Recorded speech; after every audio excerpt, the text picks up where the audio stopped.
This is a CBC podcast.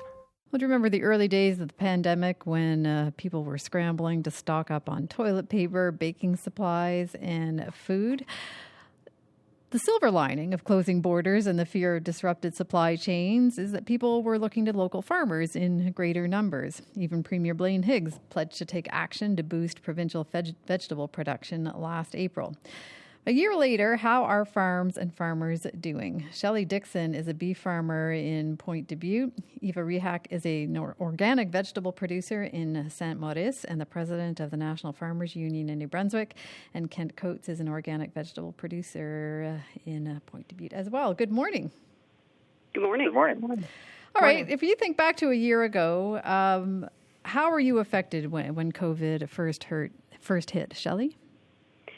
Our biggest, the way it affected us the most in the very beginning was we had a tremendous spike in our customers because we've been doing farm gate sales and farmers market sales for many years. And when this all began last spring, we had a huge spike, which meant we had to sort of review our normal plan and try to expand to a point where our butchers were having a hard time to keep up, and so we had to do a lot of planning to make sure we could serve the customers that were coming to us looking for local food. So it was a bit of a juggling act for a short while. Eva, what about you? Same kind of story as well, that we saw once people started realizing that the borders might be closing and that food might become, not to say scarce, but with borders it would be more complicated. We saw our CSAs, which is the Community Supported Agriculture. It's where you get shares week by week. We saw also a rise in that. Usually we get full by the end of May, and this time we were full by early mid-April. Like we saw people were ordering them quicker. Markets, there was a down, but for us overall 2020, because of the scare, I guess to say, it was our best year for our farm so far because of that as well. Yeah, there's those silver linings that we hear about. And Kent, what about you? How did the arrival of COVID and the pandemic affect you?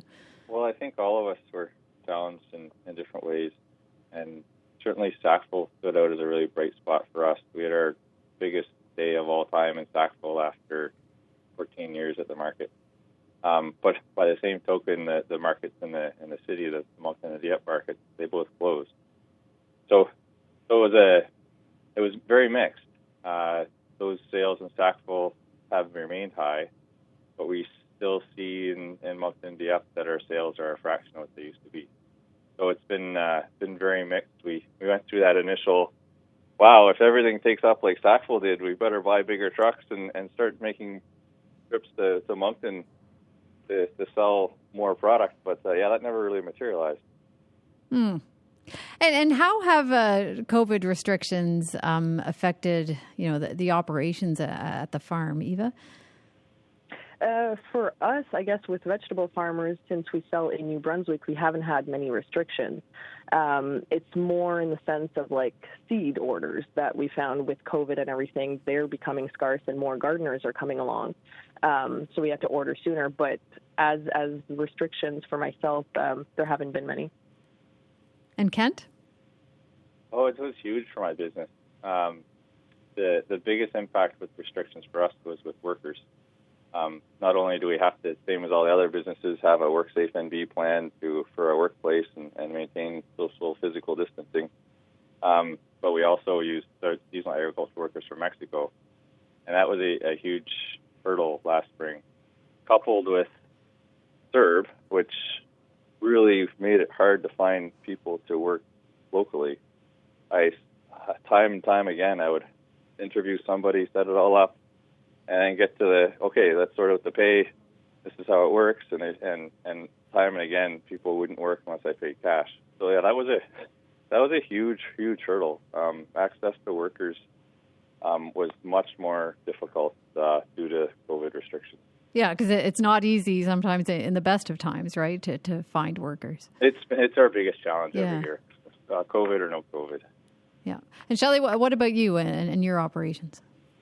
Well, because we live so close to the border, we do have a lot of customers that come over from the Amherst area.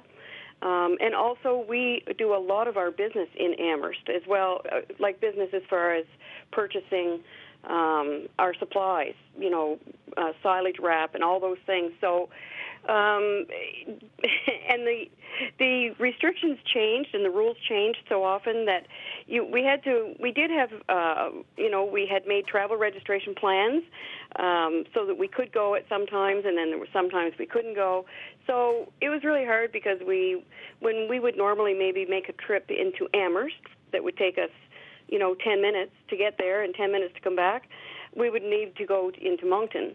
And, so it did take a lot of extra planning and time when you needed to buy supplies, or if there was, and especially if there was something that came up, like if you had a breakdown and you needed a part, you might have to go to Moncton for that instead of being able to run to Amherst for it. So that, and also the customer thing, we're really looking forward to hopefully the bubble on the 19th. We're still anxiously waiting to see if that happens, because we do have a lot of Amherst area customers. All right, and let's talk a little bit more about this year. I'm just curious where you all are at in terms of production right now and getting ready for the season, Kent. Yeah, last year was such a big reset for us. We had all of our plans that I'd made going into 2020 completely had to change, our marketing plans and our workforce plans. So this year, ironically, I'm planning on growing more. I'm putting in a larger cold storage this summer, and really going to focus on a few crops that we do really well and develop some more wholesale markets. I really proved last year that we needed to diversify our points of sale a little bit more, and we've developed some really great wholesale relationships. The Sterlings and Monktons has been worked out really well for us. So that we're going to continue on that. We're going to continue doing farmers markets, and hopefully work into Nova Scotia markets into Halifax with some organic carrots. Okay. And Eva? Pretty much kind of the same thing as Kent, grow more. We see that there is a demand for it, and as well just the scare of, like, if we do close the borders, we're kind of the growers or the producers of food here, so we need to supply for our people. We are also growing more seedlings because there has been a spike as well in home gardening. And so last year our seedling plants, they doubled practically from the year before. So we're doing that. We built a new greenhouse last year, so we're planning to try to do more season extension as well, so grow earlier and grow later. For the main season, we upped our CSA share number as well, and we'll be going to the markets as well. Last year we took a little step back from the Dieppe market, but this year, as we're growing more, we'll be there as well. And Eva, just I want to pick up on a point that Kent raised on some, kind of something that he learned from the past year that he'll be applying this year. What would be the big lesson for you? Our lesson, I don't know. I must say, from us, we weren't as affected, because I find as a vegetable farmer, I'm at home all the time. So when restrictions started that we had to stay at home, we were at home. We kept growing our things. We're basically growing more of it, so that way, and we're becoming more efficient. Otherwise, no, I don't think there is much effect. I'm going into it that it's another year. It was a great one last year, and we're just going to produce more. And the local support here in Bouctouche, because we went to the Bouctouche market, but we didn't go to the Dieppe, they're very supportive and all that. They still kept coming, and our sales were also the same, if not a bit higher. So just, being present, having the local support, and growing more food for everyone. And Shelley, your comment struck me about the growing popularity in home gardening. Instead of seeing that as a potential threat, maybe fewer people buying directly from you, you're seeing an opportunity there, and I'm wondering if that is something that you're all experiencing and considering, Kent. Well, I have some big concerns going into 2021. I'm not concerned at all about competition from home growers. I feel that we all should do more of that, and that that would play an important role into feeding our province. And I know that there are going to be a lot of people that don't do that, and that's where we come in. That's where we can provide food. I'm really concerned that over the last year, it's been hard for people to get out. We've got away from that social market atmosphere, which is so critical for our well-being as a whole. And I'm really concerned that those new habits that people have developed that don't include the farmers market in the city. Certainly Sackville is an exception to that. But I think that the markets have to really work hard to not just bring people that are gardening at home, but also everyone else as well. Yeah, and on that point, Kent, I agree with you that I think there is a balance to be found there, because obviously, no matter what kind of home gardener you are, you can't grow everything. at least I can't. So I really do count on local producers to get what I might not be able to grow. Eva, anything to add to that? Well, I was going to add actually that on Kent's note that it's true that we've also adopted that we're doing more home deliveries. Because of social distancing. I mean, when we do our drop-off, it's at Victoria Park, so I mean, it's out in the open. But because there are all sorts of people, and when I was going to the market the 2 times in Dieppe, I went around Thanksgiving, and I still had people, this is my first time coming back to the Dieppe market. And it's been almost, it's been 6 months, so adding the home deliveries just opened up more, and we had more clients that way. They felt safer, they felt... They got a chance to get the vegetables without having to go out anywhere. So that was a good thing. And otherwise, I mean, as everybody else too, we had our 3 kids at home when pandemic started. So that was also a little challenging to entertain them, to teach them as well, homeschool them, and garden or farm as well. So, but I mean, we were up for the challenge. We did it, and we'll see what 2021 brings. I guess that's all I have to say for now. Yeah. I just want to end on how you feel your relationship has evolved in the past year, with longtime customers and new customers that you've gained in the past year, and how you'll sort of carry that forward, even maybe beyond the pandemic. Shelley? Well, a lot of our new customers that came to us last spring looking to support local and buy local. They're still coming. I think that in a lot of our regulars, they still come every week, every second week at the market or here at the farm. We've adapted certainly some physical changes to the way we've always done things, as far as like a no contact, when it comes to money, by whether it's e-transfer or, just a no contact with cash. People appreciate that we're interested in their safety and in our safety and their health.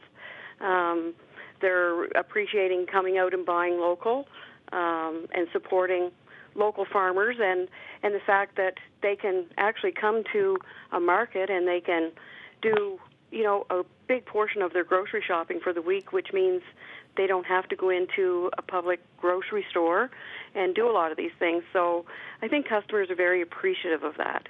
Kent? Yeah, I find that I could mirror Shelley's comments about my experience in Sackville. I am, as I kind of mentioned before, very concerned in the big city that we haven't got a lot of new clients. A few of our historic clients are still finding us. And a good portion of them are, but I don't think in the city that we found new clients throughout this. And those habits have changed, and people have, without wanting to go out and be in stores much, they've really opted for the one-stop shop.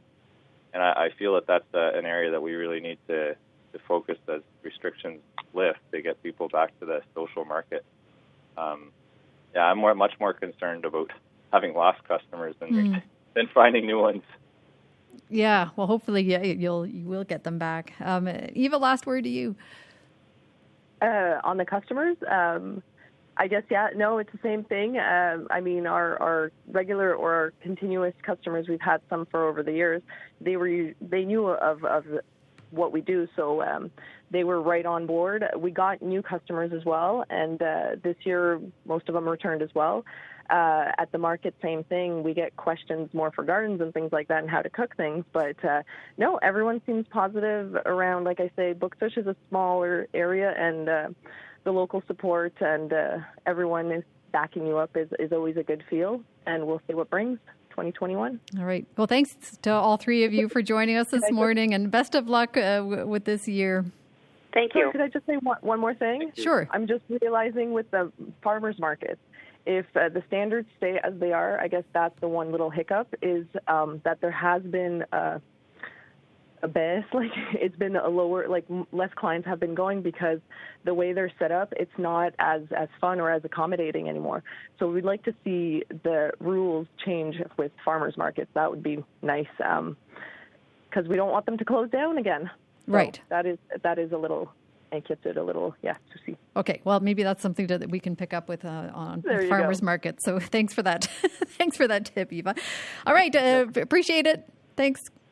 Have a good day. Bye-bye. Bye. Bye now. Shelley Dixon is co-owner of Farm Fresh Beef in Point de Butte. Eva Rehak is a co-owner of Alva Farm in St. Maurice. And Kent Coates was in Point de Butte.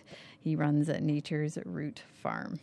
For more CBC podcasts, go to cbc.ca/podcasts.